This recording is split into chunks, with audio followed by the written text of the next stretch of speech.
Inicia agora Proclame o Evangelho, um programa voltado para o estudo das boas novas na Palavra de Deus, a Bíblia Sagrada. Produção e direção, Fábio Mazarotto. Locução, eu, Arcade. Se liga aí que vem Bíblia.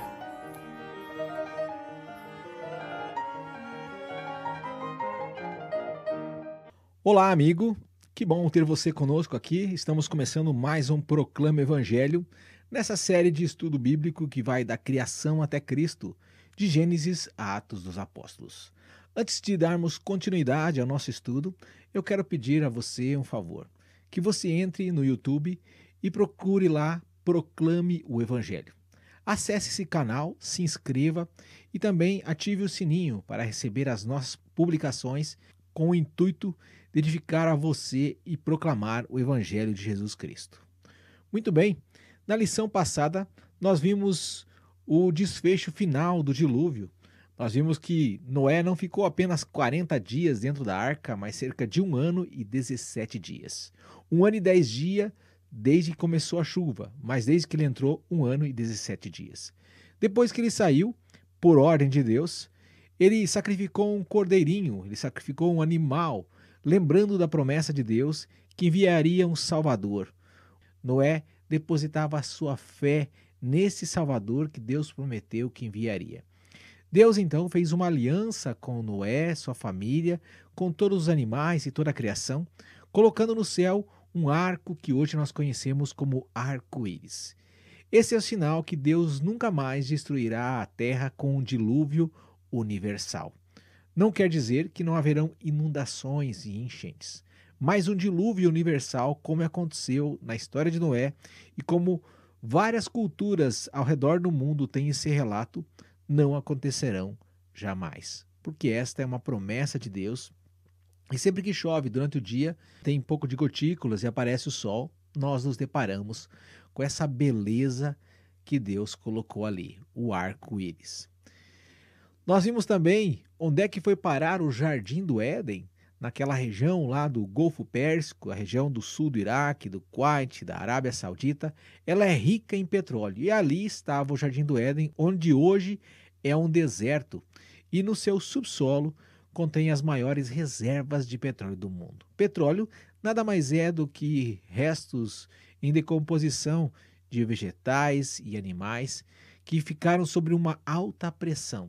Devido a toda aquela quantidade de água e lodo, isso ficou soterrado e criou ali a maior reserva de petróleo do mundo e um dos melhores petróleos também, que possivelmente você já usou por aí a passeio ou para ir ao trabalho. Ainda por curiosidade, nós vimos quando foi que a Terra se dividiu. Quando nasceu aquele menino chamado Peleg, foi algo que durou pouco tempo, foi algo catastrófico.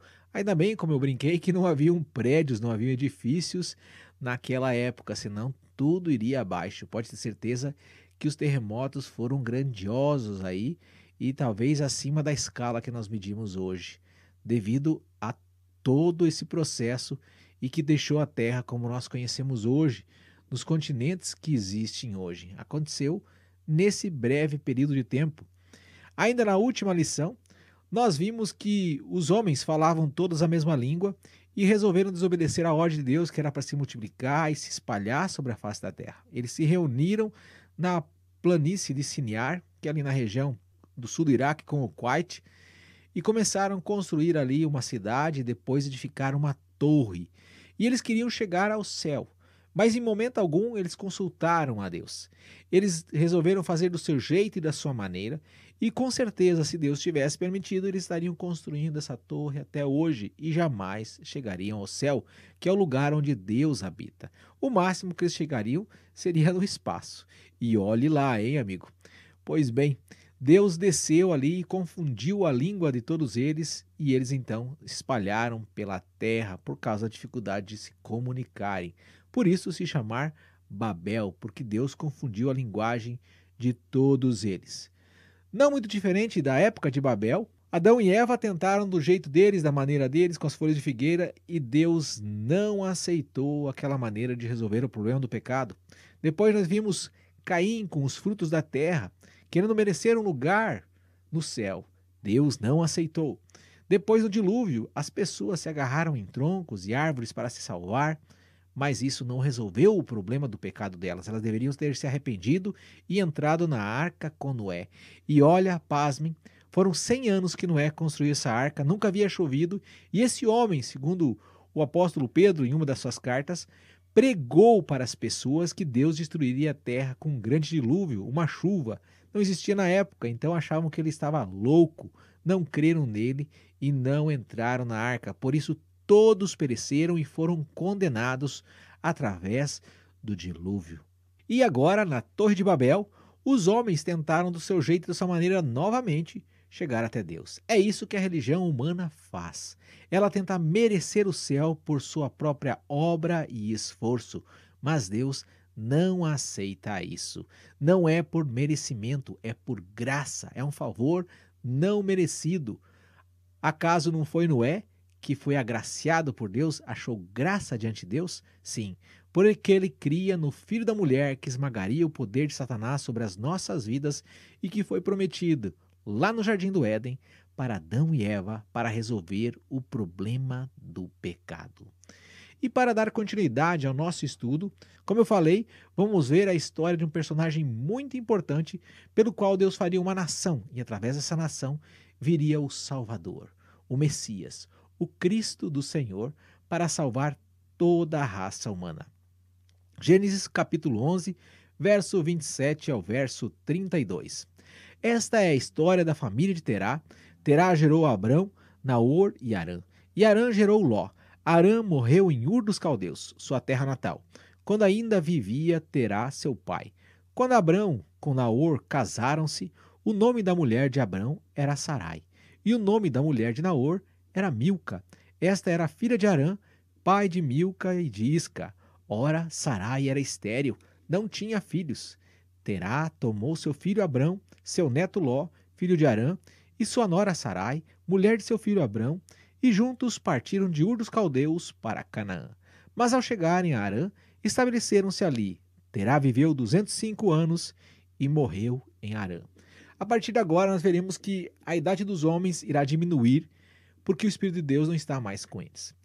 Ou seja, depois do dilúvio, o homem começa a morrer cada vez mais cedo. A sua degeneração física, genética, está cada vez mais acelerada. Aqui, este viveu 205 anos, certo? Diferente do que viveu Noé, ok?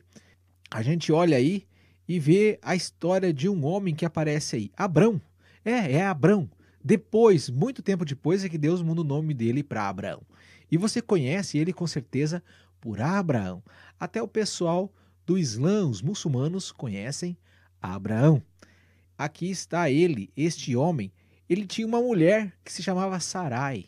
Era estéril. O que é estéril? Não podia ter filhos. Continuemos. Gênesis capítulo 12, a partir do verso 1 ao verso 3. Olha o que vai acontecer agora. Então o Senhor disse a Abrão: saia da sua terra, do meio dos seus parentes e da casa de seu pai, e vá para a terra que eu lhe mostrarei.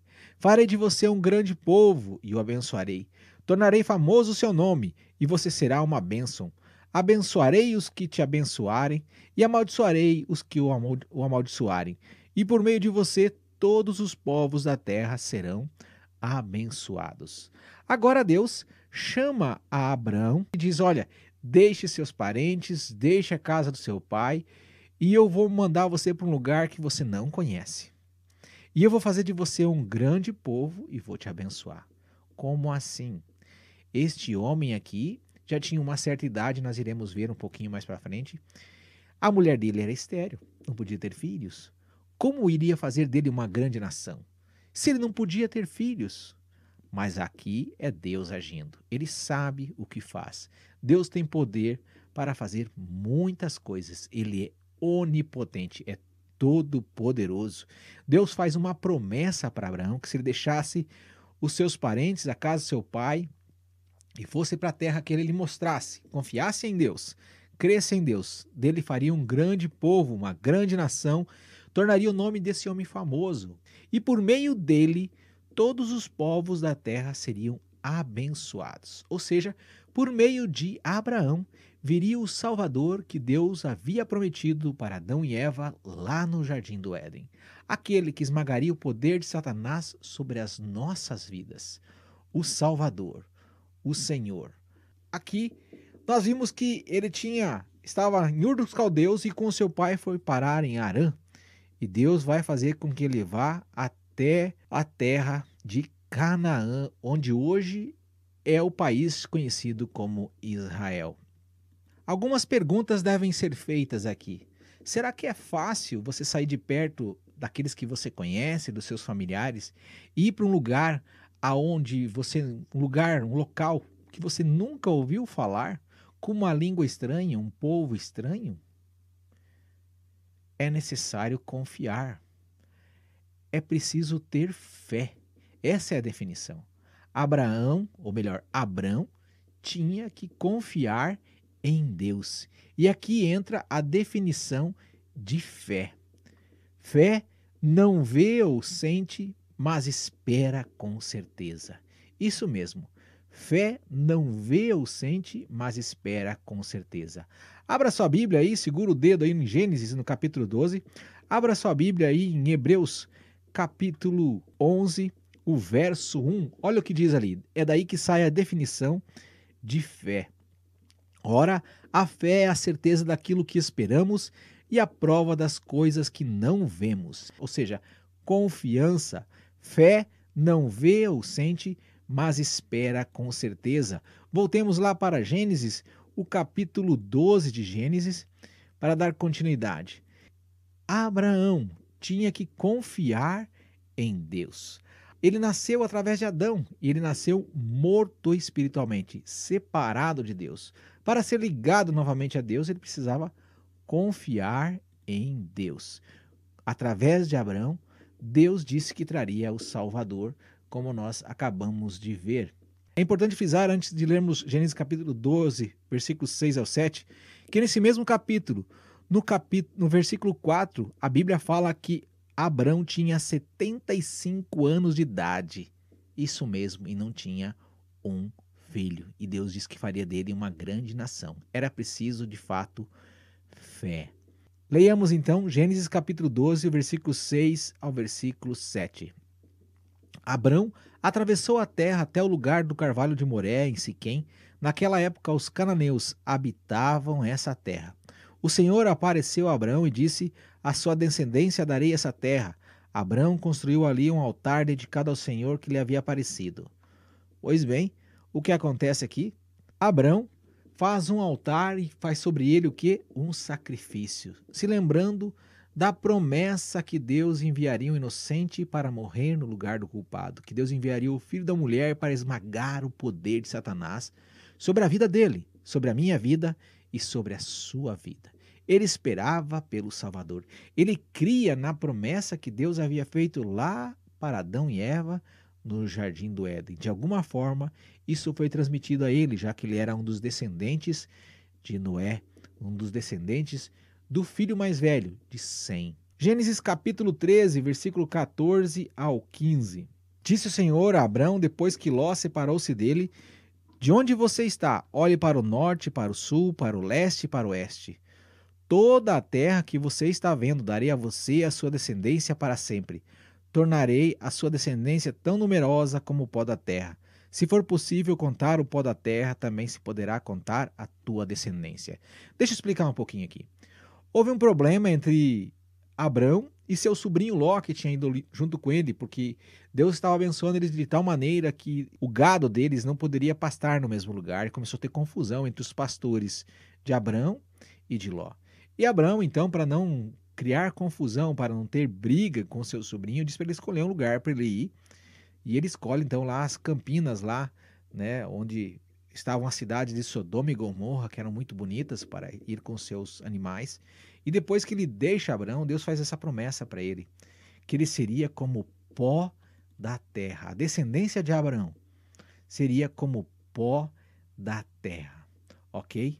Então, é isso que acontece. E lá em Gênesis, ainda no capítulo 14, do versículo 1 ao 16, relata que esse sobrinho de Abrão, precisou de ajuda. E Abrão foi, socorreu esse sobrinho dele, ganhou uma batalha porque seu sobrinho tinha sido levado como escravo, bem como a sua família e seus bens. E também fala aqui um pouquinho sobre o dízimo. Nesse retorno, diz que Melquisedeque abençoa Abrão e Abrão dá o dízimo de todo o despojo para Melquisedeque, 10%. Então o dízimo não está na lei, ele já nasce aí, mas eu não quero o seu dízimo. Eu só estou mostrando aquilo que a palavra de Deus fala. Então você pode abrir ali em Gênesis no capítulo 14 e no versículo 20 desse mesmo capítulo, diz ali, confirma que Abrão deu o dízimo de tudo. Então nasce aí antes mesmo da lei, como também o Salvador, a salvação pela fé também vem antes da lei. Nós veremos mais para frente quando Deus dará a sua lei. Ainda não existe a lei de Deus aqui, existe somente a promessa, e é pela promessa que as pessoas são salvas com ou sem lei, ok? A promessa sempre foi, a graça sempre foi a primeira coisa. Gênesis capítulo 15, versículo 2 ao 6. Mas Abrão perguntou: ó soberano Senhor, que me darás se continuo sem filho e o herdeiro do que possuo é o Eliezer Damasceno? E acrescentou: tu não me destes filho algum, um servo da minha casa será o meu herdeiro.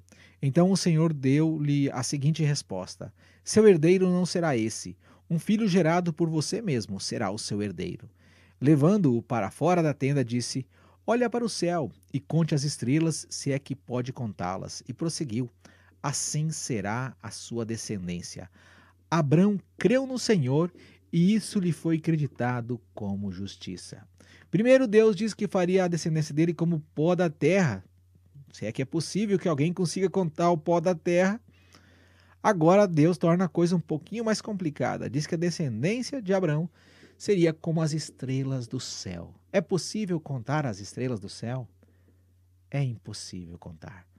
Abrão teve uma crise de fé, uma crise de confiança, e ele resolveu que colocaria como herdeiro o mordomo dele chamado Eliezer, que era um homem de Damasco, certo? Mas Deus disse: não, vai ser alguém que vai ser gerado das tuas entranhas, alguém que vai nascer de ti, da tua descendência, do teu casamento com Sara. Em outras palavras, foi o que Deus disse a Abrão. Gênesis capítulo 15, o verso 18. Naquele dia o Senhor fez a seguinte aliança com Abrão: aos seus descendentes dei esta terra, desde o ribeiro do Egito até o grande rio Eufrates. Aqui dá os termos da terra que Deus daria em herança aos descendentes de Abraão, o qual nunca esses descendentes que nós conhecemos hoje como Israel ou judeus tiveram. Que vai desde o rio do Egito, certo? Lá na península, perto da península do Sinai, até o grande rio Eufrates. É uma faixa de terra muito grande. Israel nunca possuiu toda essa terra. Nunca, nem mesmo durante o reinado de Salomão, o auge do reino de Israel, ok? E Deus um dia vai cumprir essa promessa. Um dia Deus irá cumprir. Não está muito longe disso acontecer. Por isso é importante que você conheça a Deus, conheça a sua palavra e, como Abraão, creia naquilo que Deus diz. Gênesis capítulo 17, versículo 1 ao versículo 8. Quando Abrão estava com 99 anos de idade, o Senhor lhe apareceu e disse: eu sou o Deus Todo-Poderoso. Anda segundo a minha vontade e seja íntegro. Estabelecerei a minha aliança entre mim e você e multiplicarei muitíssimo a sua descendência. Abrão prostrou-se, rosto em terra, e Deus lhe disse: de minha parte, esta é a minha aliança com você. Você será o pai de muitas nações. Não será mais chamado Abrão, seu nome será Abraão, porque eu o constituí pai de muitas nações. Eu o tornarei extremamente prolífero.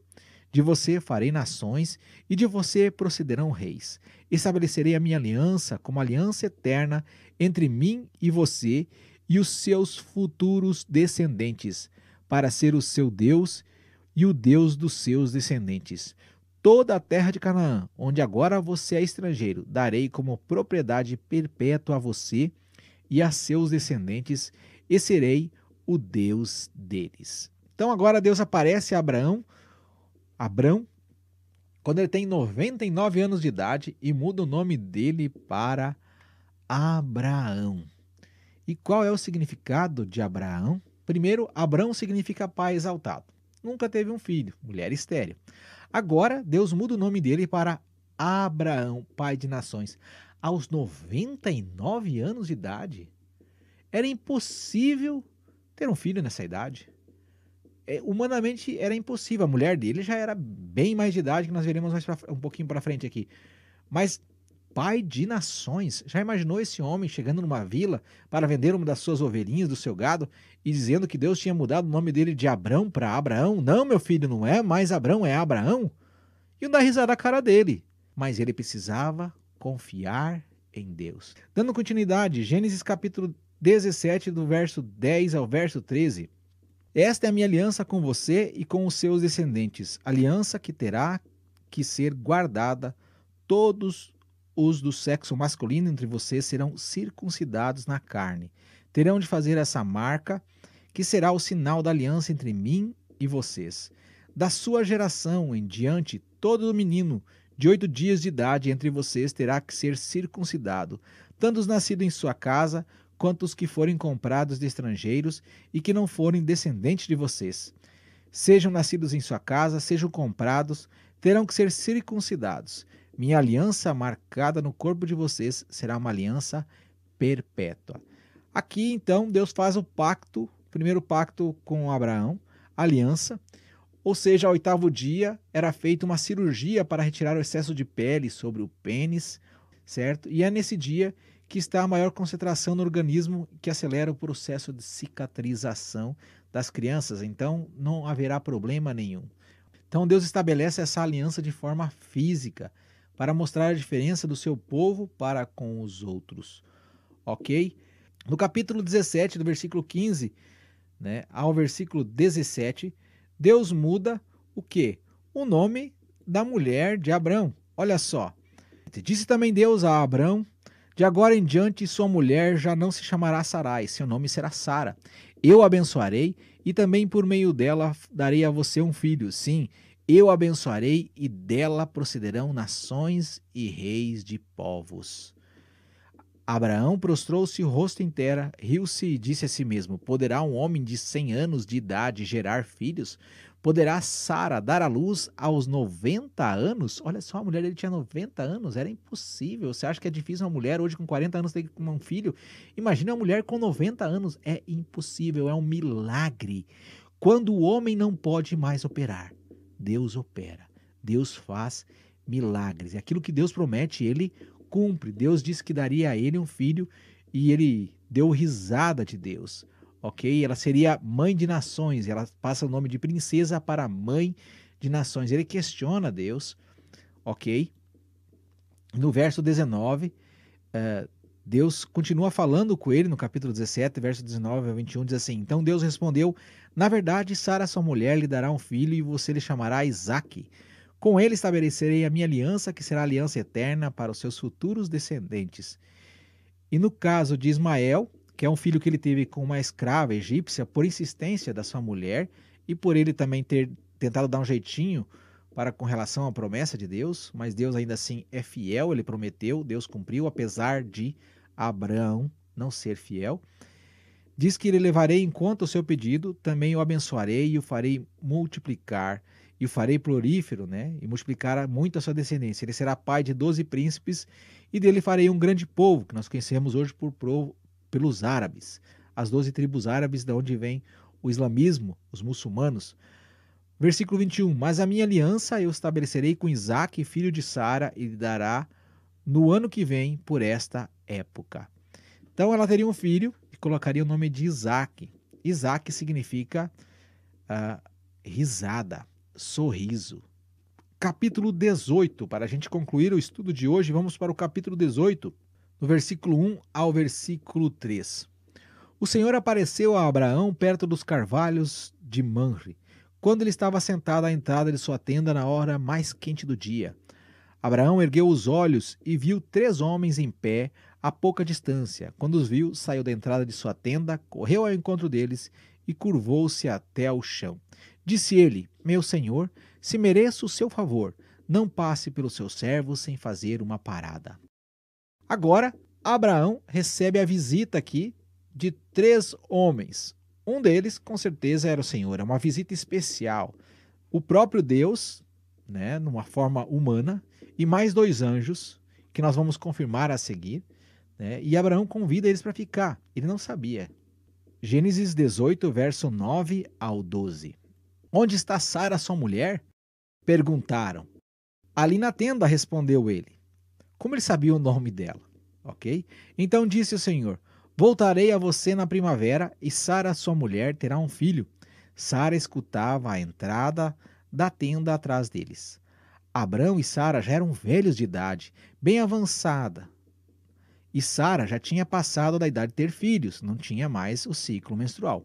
Por isso riu-se consigo mesma quando pensou: depois de já estar velha e meu senhor já idoso, ainda terei esse prazer? Mas o Senhor disse a Abraão: por que Sara riu-se? E disse: poderei realmente dar à luz agora que sou idosa? Ela duvida de Deus e dá risada, ok? Ela está dentro da tenda ali e ela pensou consigo mesma, ela riu. Como é que esse homem sabia? Porque ele é Deus. Deus conhece os nossos pensamentos. Diz que ela riu consigo mesma quando pensou. Quem sabe o que nós estamos pensando? Somente Deus pode saber o que nós pensamos. Esse é um atributo dele, onisciência. Ele sabe de todas as coisas, mesmo aquelas que nós iremos pensar ou fazer. Verso 13 ao verso 14. Mas o Senhor disse a Abraão: porque Sara riu-se e disse: poderei realmente dar à luz agora que sou idosa? Existe alguma coisa impossível para o Senhor? Na primavera voltarei a você e Sara terá um filho. Olha só, Deus, além de ter lido o pensamento de Sara, agora diz que ela teria um filho e não existe nada que é impossível para o Senhor. Por pior que tenha sido a sua vida, Deus promete que se você crer no Libertador, no Salvador, Ele vai perdoar os seus pecados. Ele vai lhe dar vida eterna. Na lição seguinte, nós iremos ver se Deus realmente cumpriu a sua promessa para com Abraão e deu-lhe um filho chamado Isaque. Nós vamos ver por quanto tempo Abraão esperou para que Deus realizasse essa promessa. Quanto tempo ele teve que confiar em Deus para que Deus realmente cumprisse a sua promessa. Será que existe alguma coisa que é impossível para Deus? Um forte abraço. Você acabou de ouvir Proclame o Evangelho, proclamando as boas novas da Palavra de Deus. Este conteúdo também estará disponível em nosso canal do YouTube, Proclame o Evangelho, e no Spotify da Rádio Oeste Cristã e RWRCA, Rede de Web Rádios Cristãs Amigas. Inscreva-se e siga-nos nestas redes sociais, além do Facebook do Proclame o Evangelho, para ficar por dentro dos nossos conteúdos. Até o próximo programa.